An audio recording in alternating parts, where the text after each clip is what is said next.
បាទសួស្តីបងប្អូនអរគ្នាមកកាន់ channel MMO Money បាទណែនាំហ្គេមមួយហ្គេមថ្មីបាទហ្គេមនេះយើងដកចាប់ពី1សេនរហូតដល់$30បាទឥឡូវខ្ញុំ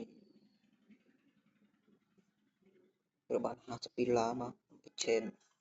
ដល់លុយកន្លែងនេះចូលយើងមាន$29យើងអាច exchange បាន53សេនបាទមាន399កាក់នេះយើងអាច exchange ចំនួន$7.44សេនបានបាទ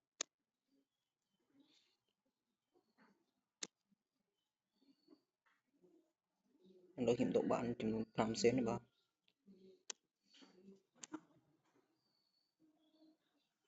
របៀបលេងស្រួលទេបងប្អូនមើលលេងសាក់មើលបាទ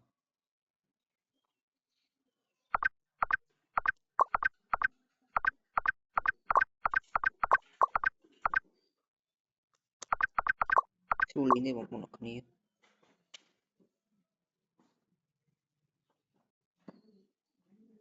ខ្ញុំខនជំរាបឲ្យ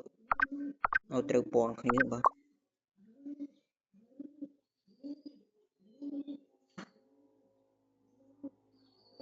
បាទ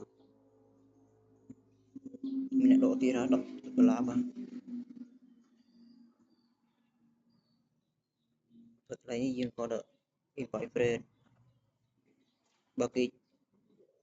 friend យើងចុចឈ្មោះតាម Facebook យើងទទួលបាន$1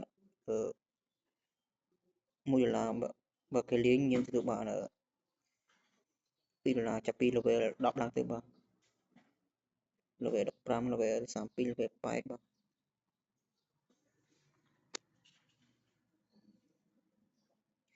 បងប្អូនអរគ្នាអាច download តាម description បានបាទ